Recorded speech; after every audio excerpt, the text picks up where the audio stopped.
Yo, what's up, YouTube? It's your boy, Andrew Rothermel, coming back at you. We got a video question today from our friend Nick Fallone, a longtime friend of mine, college roommate. Got a question for us about weight loss. Let me turn it over to him, and we'll come back and see what my answer is. Enjoy. Yo, what's up, Drew? Just looking to pick your brain a little bit with some fitness questions. I figured you were my guy to go to since all the studying you've been doing. But I've been so busy lately, and I haven't even had much of an opportunity to look up anything or research what I should do. But maybe you can give me some advice and help. But I'm about 10 pounds, a little bit above where I'd like to be.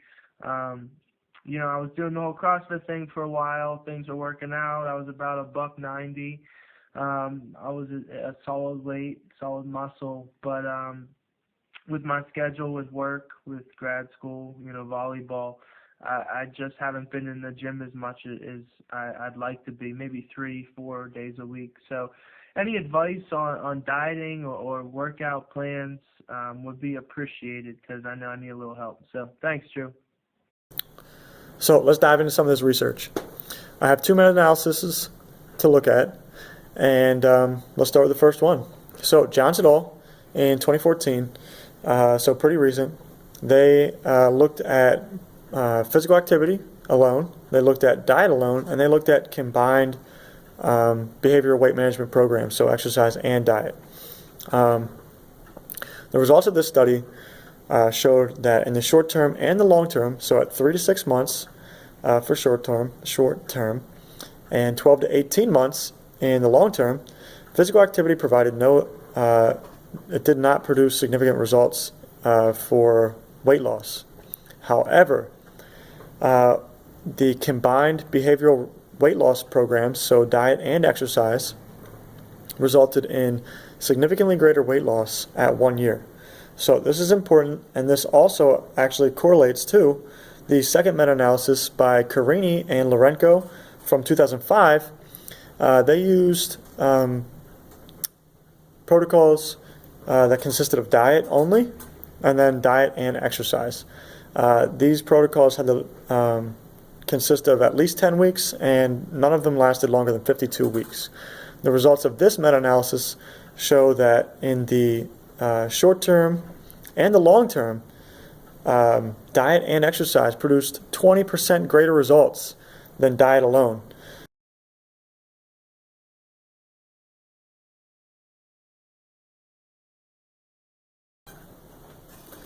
So I know you're a busy man. I know you teach. I know you coach. I know you try to stay active yourself. I know you're planning for that wedding. Looking forward to coming to it. And you don't have a whole lot of time. So I know, your schedule's packed. And just like many other people, people don't have all day to spend at the gym. People don't have all day to exercise. So what's the best way to go about losing exercise for someone who doesn't have, or losing weight via exercise in the shortest amount of time? Because we're all busy. I know I'm busy. So another recent study by Master et al. In 2005 compared sprint interval training to endurance training. So the endurance training group ran 40 to 60 minutes 5 times per week at 65% of their VO2 max.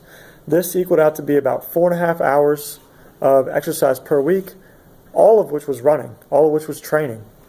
Compare that to the sprint interval training, which was 3 times per week, and when they exercised, their exercise consisted of 4 to 6 bouts of 30-second max effort sprints, immediately followed up by 4.5-minute rest periods.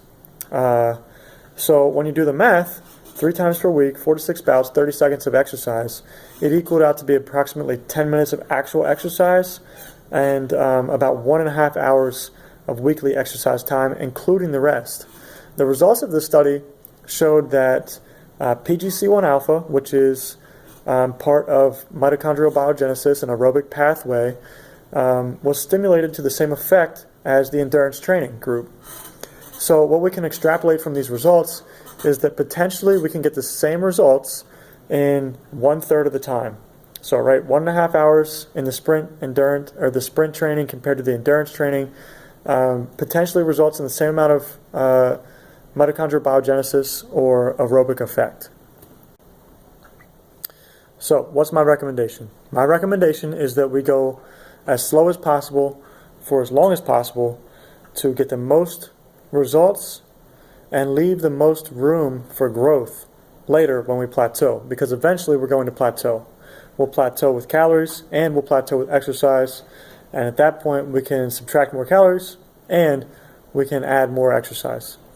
Whereas if we cut too much too soon or we do too much exercise too soon, then that doesn't leave us a lot of room for growth. So my recommendation, find your RMR, subtract 10% of that, and that's your working calories. So if it's 3,000, multiplied by 90%, that's your working calories. Start with that. Let's roll with 3 days a week of exercise. Let's stick with at least 2 of them being the high-intensity interval sprints, because I know you're time crunched. So we'll use the same Burgeon Master study protocol, where it was 4 to 6 bouts of 30-second all-out sprints, followed by 4 to 5 minutes of rest. Do that 2 of the days. The third day, take your choice. Exercise should always be fun. Number 1, exercise always fun. So if you like the high-intensity interval sprints, do that. If you like long-distance runs, do that. But before we do our cardio or the high-intensity intervals, or whatever term you want to use, let's throw in a little bit of resistance training. So maybe a half-hour resistance training on those 3 days a week, followed by a half hour of high-intensity interval sprints or endurance sprints. Endurance running or sprint intervals. So the resistance training I'm going to recommend is total body. So we can think of upper body push-pull.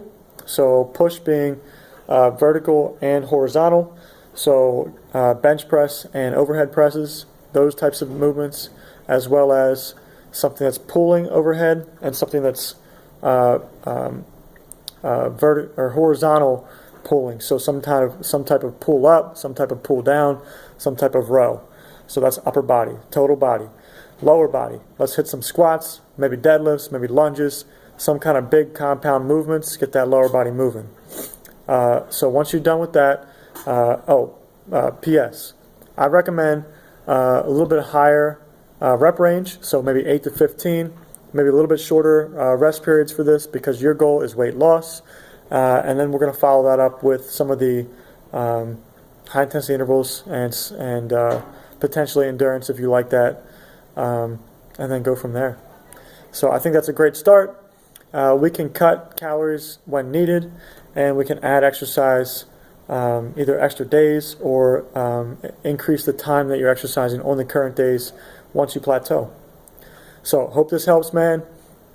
Looking forward to seeing you in a couple weeks, and talk to you soon.